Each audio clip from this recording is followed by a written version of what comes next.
Olá! Sejam muito bem-vindas e bem-vindos à quarta temporada do nosso podcast, do nosso programa de rádio, O Espírito do Evangelho. Aqui é Antônio Campos. Lembrando que temos episódio novo a cada 15 dias. Quarta-feira sim, quarta-feira não. Para não perder nenhum episódio, inscreva-se em nosso canal no YouTube ou nos aplicativos de áudio. O Espírito do Evangelho está em vários desses aplicativos, como Spotify, Apple, Amazon Music, Deezer, Google, entre outros. No programa passado, tivemos tema palpitante. Analisamos a seguinte questão: Kardec concordaria com o passe como é aplicado hoje? É assunto bem interessante e que permitiu ver ainda outros tópicos relacionados. Por exemplo, Kardec padronizou o passe? Se ele não fez a padronização, como surgiu o passe dado nas casas espíritas? E todo mundo dá o mesmo passe? Tema muito palpitante e que contou com a presença do Luiz Eduardo. Se você não ouviu, fica aqui o convite para vocês assistirem a esse programa que tem discussões bem interessantes.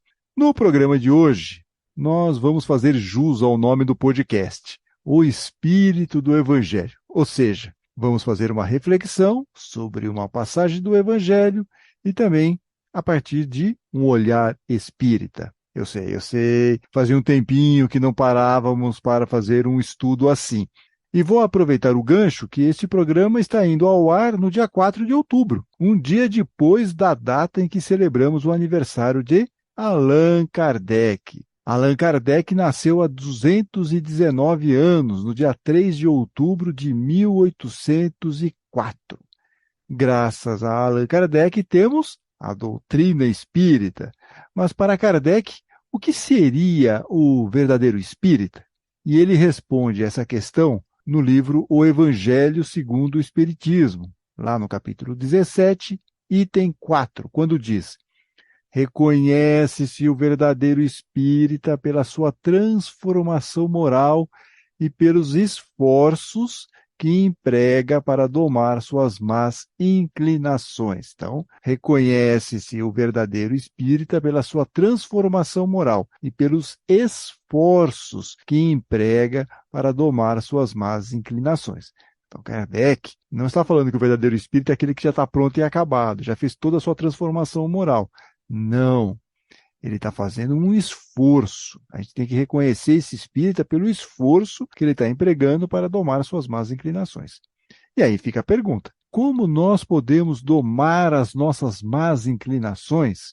Nós precisamos de bons parâmetros, né? E uma dessas possibilidades, um desses bons parâmetros, aliás, é o melhor parâmetro, é ouvir e aplicar os ensinamentos de Jesus, o nosso divino mestre, e aplicar esses ensinamentos no nosso dia a dia, no nosso comportamento, nos nossos pensamentos, aliado, claro, à doutrina espírita. Agora, Jesus quer a nossa melhoria. Isso, às vezes a gente fica um pouco assim: não, o evangelho é muito difícil, o evangelho não foi feito para mim. Ao contrário, o evangelho foi feito para cada um de nós. Jesus, inclusive, fala lá em Lucas, no capítulo 19, versículo 10, ele encerra aquela passagem, que é uma passagem sobre Zaqueu, dizendo o seguinte: olha, o Filho do Homem veio procurar e salvar o que estava perdido.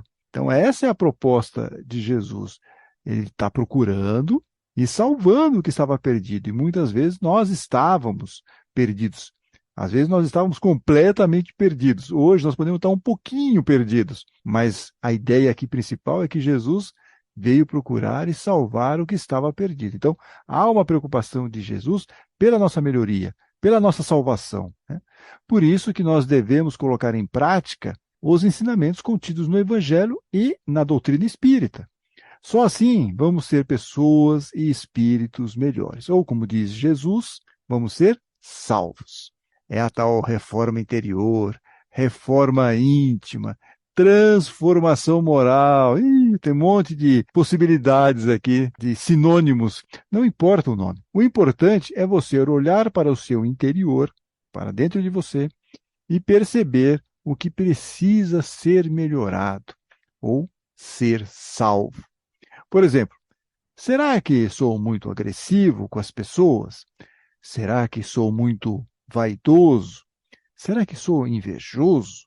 Será que sou muito apegado às questões materiais? Tem uma série de sentimentos negativos. Esses foram apenas alguns exemplos para pensarmos aqui, mas existem outros tantos, né? Mas é a partir dessa autoanálise que nós vamos poder, então, trabalhar para corrigir esse defeito. Vamos chamar assim, né? Defeito, a imperfeição moral. E a ideia de trabalhar está muito ligada com o conceito de servir. Nós vamos trabalhar para diminuir as nossas imperfeições morais. E, ao mesmo tempo, e até como uma consequência da nossa mudança interior, estaremos prontos para servir ao outro. E assim, tudo isso, né, será um grande exercício para reforçarmos o amor ao próximo, a caridade, a misericórdia, a humildade. E, ao mesmo tempo, nós seguramos o quê? O nosso orgulho e o nosso egoísmo. Então, veja como essa ideia do servir e da nossa mudança interior, ela vai nos levando a esse grande exercício de reforçarmos aqui o amor ao próximo, a caridade, a misericórdia, a humildade, e tudo isso serve como um antídoto contra o nosso orgulho, contra o nosso egoísmo, os nossos apegos, tudo isso. Então, é um exercício. Acho que muitos de vocês já ouviram falar de um slogan muito popular entre as padarias, nessa ideia de servir, que diz assim mais ou menos, né? Servir bem para servir sempre. E faz sentido, né? Se o dono da padaria quiser continuar com o negócio, ou seja, servir sempre, ele vai ter que servir bem. E essa ideia do servir aparece com muita frequência nos ensinamentos de Jesus. Elenquei alguns aqui para vocês. Quem quiser tornar-se grande entre vocês, que se coloque a serviço dos outros. Então, Jesus falando lá em Mateus, capítulo 20, versículo 26. O filho do homem, de novo, o filho do homem, aparece de novo a expressão, né? O filho do homem não veio para ser servido, mas para servir. Está lá em Marcos, capítulo 10, versículo 45. Outra, se alguém quer servir-me, siga-me. Frase de Jesus, está lá em João, capítulo 12, versículo 26. E em Lucas, capítulo 22, versículo 27, Jesus dá a seguinte orientação aos discípulos. Eu, porém, estou no meio de vocês como quem está servindo. Obviamente, Jesus está nos estimulando a ter boas atitudes no bem, no auxílio ao próximo. Essa é a principal ideia do servir. E tudo isso vai nos ajudar também nesse trabalho, como nós comentamos, melhorar o nosso comportamento, nossos pensamentos. Nós vamos praticando aqui a nossa transformação moral. Como diz Emmanuel, que foi o mentor de Chico Xavier, e pela psicografia de Chico, no livro Amanhece, capítulo 7, quem serve oferece algo de si no amparo aos outros. E quem oferece algo de si em favor do próximo, age em 3 dimensões, diz aqui Emmanuel. Tem 3 aspectos. A primeira delas, óbvio, né? Quem está se beneficiando é o necessitado, está recebendo lá algum tipo de apoio, seja material, seja porque você se colocou lá para ouvi-lo, não importa. Então, o necessitado está recebendo lá um apoio no momento certo.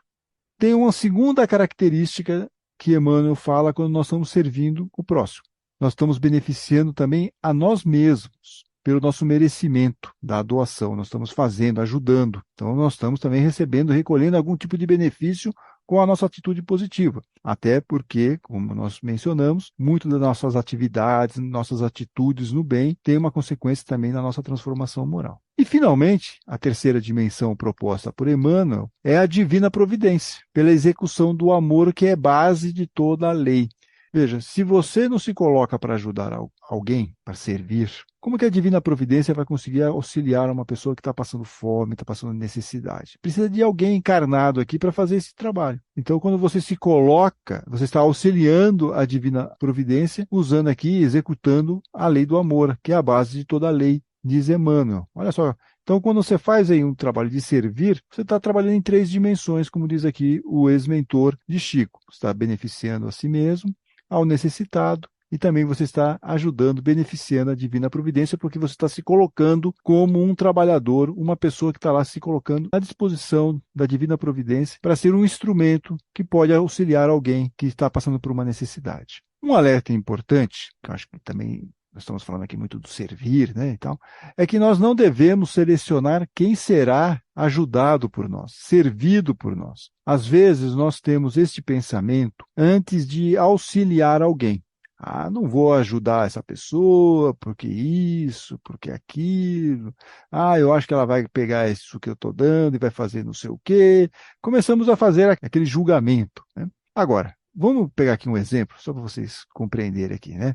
Vamos pegar aqui o CVV, o Centro de Valorização da Vida, até porque nós saímos agora há pouco de setembro, que é o Setembro Amarelo, a campanha de prevenção ao suicídio. Lembrando que o CVV sempre atende de graça, 24 horas por dia, no telefone 188. Então, aquela pessoa que está passando aí por uma aflição, uma questão emocional, precisa desabafar com alguém, procure lá o serviço do CVV, telefone 188. Agora, imagine, hipoteticamente, tá? O voluntário do CVV selecionando as ligações que ele quer atender. Ah, não, essa pessoa é muito chata, eu não vou atender, não. Ah, não, esse aqui eu já sei quem é, vai ficar 3 horas comigo no telefone. É assim que o atendente do CVV trabalha? Não. Ele atende qualquer pessoa, ele não fica selecionando quem ele vai atender. E essa tem que ser a nossa postura. Precisamos nos reeducar para não fazer os julgamentos que nos impedem de ajudar qualquer pessoa. E tudo isso, gente, sem esquecer também da nossa família. Família, porque a gente fica muito falando de servir os outros, e a gente esquece que a gente não está servindo, de repente, em casa, né? Em casa, a gente está lá, pô, tem família, tem as pessoas dentro de casa, e nós ficamos muito preocupados nessa ideia do servir externo, que também é muito importante, claro, eu não estou desconsiderando, mas nós também temos que ter o nosso olhar para dentro de casa, para o nosso lar, para os nossos familiares. Com a seguinte questão: será que estou servindo as pessoas da minha casa? Ou eu estou lá tranquilão, esperando só ser servido? Como que nós estamos? E essa é uma questão muito importante, e merece aqui a nossa atenção, a nossa reflexão. Tem aquela poesia do Casimiro Cunha, que eu gosto muito, né? Uma boa ação por dia, pela psicografia do Alaor Borges Júnior, lá de Uberaba. Em um trechinho, uma estrofe, ele diz o seguinte: irradia paz constante, no lar nobre moradia, executa dentro dele uma boa ação por dia. Será que eu estou fazendo uma boa ação por dia dentro da minha casa?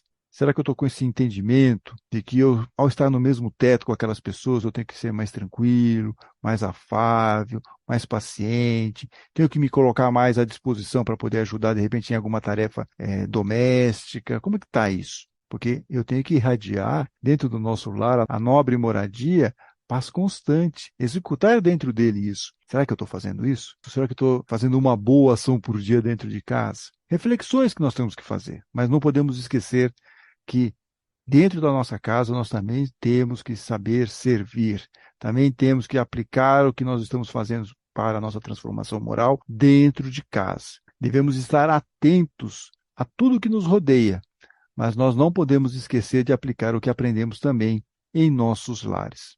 Vamos voltar aqui para Kardec. Nós começamos o programa com a frase dele, né? Reconhece-se o verdadeiro espírita pela sua transformação moral e pelos esforços que ele emprega para domar suas más inclinações. Muito bem. Lá em O Livro dos Espíritos, que é essa frase primeira, que está lá no Evangelho segundo o Espiritismo. Agora nós vamos para o Livro dos Espíritos. Na questão 918, que é a seção Os Caracteres do Homem de Bem, o codificador diz o seguinte: o verdadeiro homem de bem é aquele que pratica a lei de justiça, de amor e de caridade na sua mais completa pureza. Agora aqui que é o que nos interessa. Se interroga a sua consciência sobre os atos praticados. Perguntará se não violou essa lei, se não cometeu nenhum mal, se fez todo o bem que podia, se ninguém teve de se queixar dele. Enfim, se fez para os outros tudo que os outros lhe fizessem. E eu acho que a primeira parte é muito desafiadora para nós. O verdadeiro homem de bem é aquele que pratica a lei de justiça, de amor e de caridade na sua mais completa pureza. Nós ainda estamos caminhando para isso. Então é meio complicado a gente falar que já somos o homem de bem, né? Não. A gente aqui tem uma certa dificuldade. Mas essa ideia de você interrogar a sua consciência sobre os atos praticados, isso eu acho muito interessante. Isso eu acho muito legal para nós como exercício, né? Por isso que eu vou propor aqui que nós façamos uma investigação, né? Vamos interrogar a nossa consciência se, desde que nós começamos aqui no Espiritismo, eu estou falando de Espiritismo porque deve ser a nossa marca de corte de alguma forma. Cada um pode ter vindo de uma outra denominação religiosa, mas a partir do Espiritismo nós começamos aqui um novo caminhar. Então eu vou pegar a partir do momento que nós iniciamos a nossa ideia ou nos tornamos espíritas de verdade, ok? Agora eu sou espírita, vou lá na casa espírita, sigo aqui a doutrina espírita, então eu sou espírita. Muito bem, a partir desse momento, será que nós evoluímos em algo? Será que nós mudamos alguma coisa em nosso comportamento? É como se fosse fazer um balanço. Vamos fechar aqui a nossa consciência para balanço e vamos ver. Pô, será que eu mudei alguma coisa? Estou há 10 anos aqui no Espiritismo, por exemplo. Como eu era antes e como eu estou hoje? Eu melhorei alguma coisa? Né? Mas são mudanças que realmente aconteceram. Mudanças verdadeiras. Não as de aparência, né? Fazer de conta que é bonzinho. Eu vou na casa espírita, olha como eu sou legal, como eu trabalho, eu dou passe e tal. Mano, não. Eu quero saber o seguinte, é câmara da verdade aqui, né?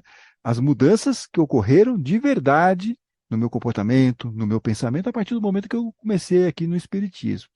E lembre-se, quando a gente tiver aquela tendência a valorizar demais as nossas mudanças, só para constar no currículo, lembremos a frase de Jesus, lá em Mateus capítulo 7, versículo 21, Sermão da Montanha. Nem todo que me diz Senhor, Senhor entrará no reino dos céus, mas aquele que faz a vontade de meu Pai que está nos céus. E Jesus reforça logo na sequência esse conceito, ele vai reforçar esse conceito lá no versículo 24. No mesmo capítulo 7, todo aquele, pois, que ouve estas minhas palavras e as pratica, será comparado a um homem prudente que construiu a sua casa sobre a rocha. Jesus vai falar muito sobre isso, sobre nós ouvirmos esse ensinamento e aplicarmos esse ensinamento em nossa vida. A parábola dos dois filhos reforça essa ideia da mudança verdadeira. É uma passagem que está em Mateus, no capítulo 21, a partir do versículo 28. Jesus está conversando com uma série de pessoas lá, e ele fala, olha, um homem tinha 2 filhos. Dirigindo-se ao primeiro, disse, filho, vá trabalhar hoje na vinha. E aí o filho respondeu, não quero ir. Mas depois, arrependido, acabou indo. O pai, dirigindo-se ao outro filho, disse a mesma coisa. E o filho respondeu, sim, eu irei, Senhor, mas não foi. Aí Jesus pergunta lá para as pessoas que estavam ouvindo essa parábola, qual dos dois fez a vontade do Pai? E aí todos responderam, o primeiro. O que significa essa parábola? O biblista Francisco Cornélio Rodrigues faz uma análise muito interessante que eu vou aqui ler para vocês. Ele fala o seguinte, o primeiro filho se converteu e foi trabalhar na vinha do seu pai. Ele mudou não apenas de opinião, mas de mentalidade e, por consequência, mudou o jeito de agir. E é nisso que consiste a conversão, diz aqui o biblista Francisco Cornélio Rodrigues. Então, o primeiro filho, ele se arrepende e muda de opinião. Ele vai trabalhar na vinha do pai. Agora, isso é simbólico. Ele mudou não apenas por causa de uma opinião, mas ele mudou a mentalidade. A mentalidade. E, por consequência, mudou o jeito de agir. Então, ele se converte. E essa é a mesma questão para nós. Nós estamos aqui mudando de verdade? Mudamos aqui nosso jeito de agir ou ainda não? O que nós mudamos no nosso jeito de agir desde que nós começamos no Espiritismo? Então, essa é a questão e eu vou reforçar aqui a pergunta. Vou terminar fazendo a pergunta. O que eu mudei de verdade em mim a partir do Evangelho e do Espiritismo?